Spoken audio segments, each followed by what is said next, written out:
Trabalhando com famílias e casais por mais de uma década e oferecendo uma forma mais simples, mas mais ampla de olhar a vida, o mundo e as relações, eu divido com vocês essa experiência aqui no programa Nova Perspectiva. Eu sou Dani Bastos. Oi, bem-vindos ao Nova Perspectiva, um programa feito para você, falando sobre assuntos que perpassam a nossa vida, que atingem os nossos relacionamentos, a forma como a gente se afeta um ao outro e como a gente reage.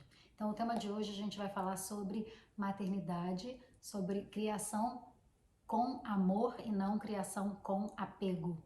Eu tenho percebido uma tendência nas terapias, nas sessões que eu atendo, que as pessoas estão fazendo um movimento de trazer a criança muito para si, né? Cama compartilhada e várias outras coisas.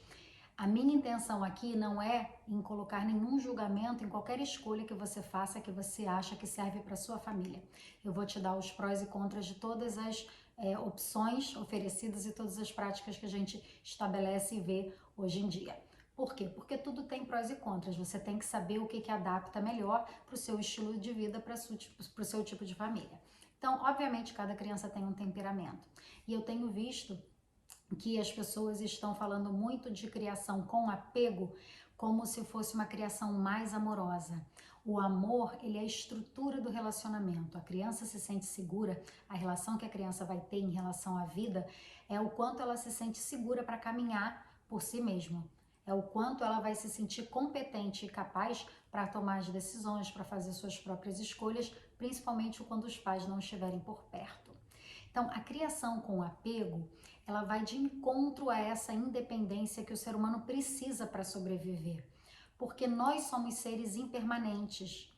Então, o apego, ele é prejudicial no sentido que ele causa uma codependência. E a melhor coisa que você pode oferecer ao seu filho é segurança para que ele possa caminhar com firmeza pela vida. Então, eu percebo hoje que as mães estão numa tentativa de suprir toda a necessidade emocional das crianças, elas fazem um movimento de trazê-los para o seu, para o seu colo, para a sua cama, para que mostre que essa criança tem sempre alguém com quem ela pode contar. E isso não é a realidade da vida. Tem hora que a gente tem que se virar pela gente mesmo. Então, quando a gente cria uma relação dessa codependência, isso atinge as relações futuras dos nossos filhos. A mãe, eu sempre brinco que a mãe é o ser humano mais bem intencionado na vida, porque toda vez que ela erra por excesso de amor, por excesso de zelo, por excesso de cuidado, por excesso de carinho, e que isso acaba afetando as relações futuras. Eu imagino que você conheça alguém na sua vida que tenha abandonado os filhos, que tenham homens e que tenham largado a própria família, que tenham construído outra família, ou que tenha sumido sem dar nenhuma explicação. Isso porque nós, o ser humano, ele é constituído, eu sou 50% meu papai, 50% minha mamãe e 100% Dani. Então, Dani é feita de 50% papai e 50% mamãe. Então, eu sou constituída dos meus pais. Eu não sou constituída dos meus filhos. Eles são constituídos, parte minha, parte do meu marido. Parte minha e parte o pai delas.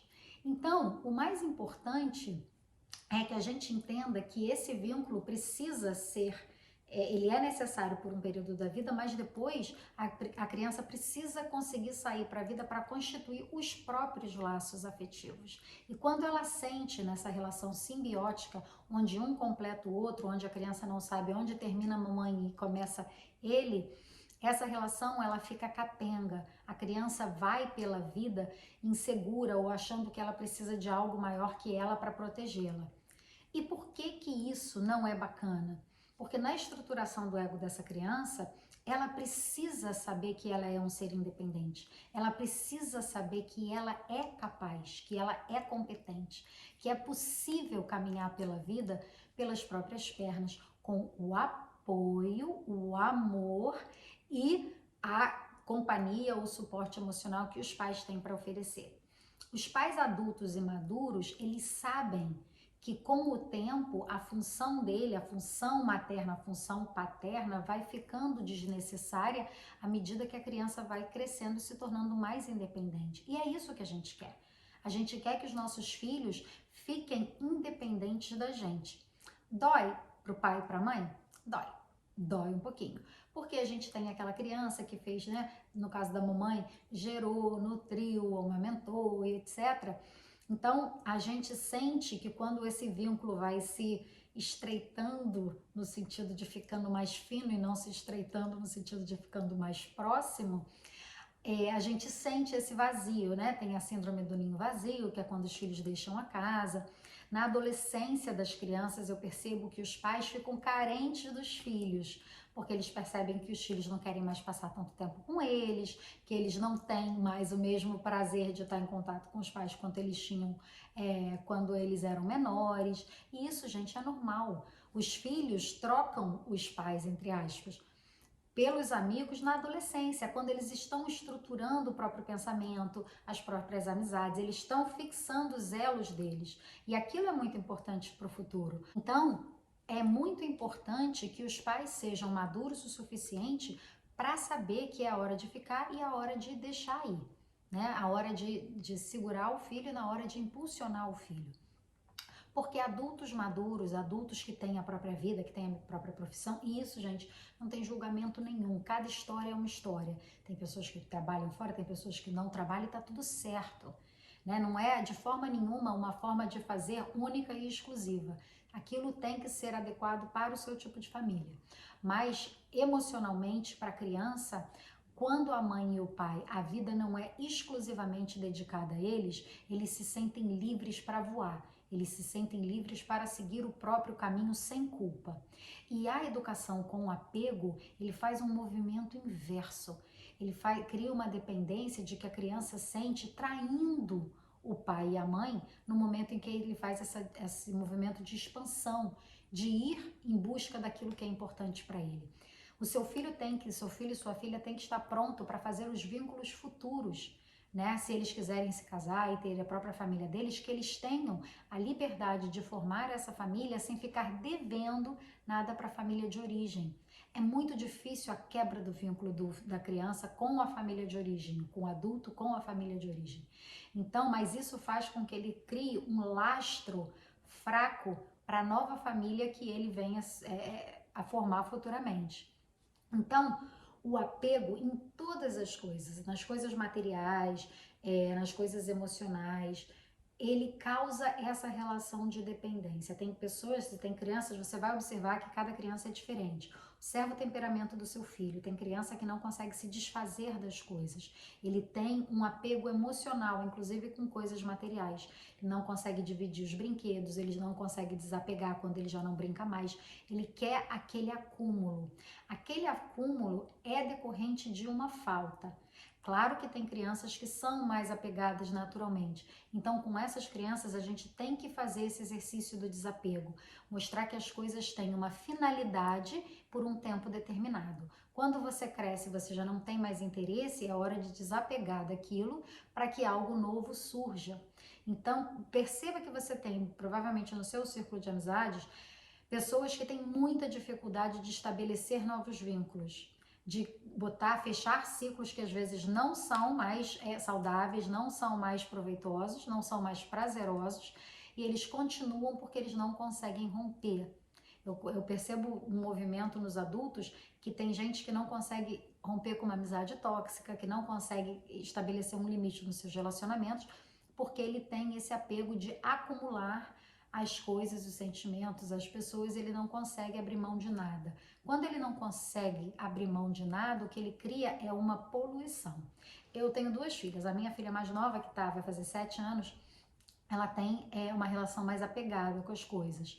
E eu explico para ela que se ela mantém tudo, por exemplo, se ela tem um monte de brinquedo que ela já não brinca mais, e a gente deve doar aqueles brinquedos para crianças que estão na idade específica, que têm um interesse naquela brincadeira, naquele jogo, para que elas também tenham oportunidades, enfim, aí a gente vai ensinando coisas que são os valores importantes para passar para os nossos filhos, cada um dentro da sua realidade.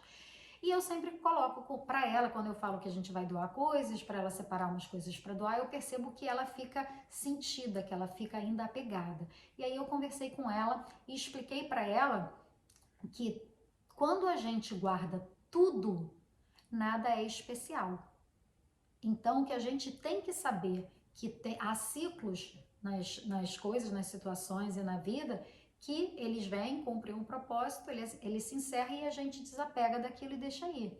Porque senão a gente cria todo um contexto em que a gente quer segurar todas as coisas e daí vem outras coisas que derivam disso, que é um controle, né, que é uma demanda, que é uma coisa de não conseguir abrir mão de nada, de não desapegar das pessoas.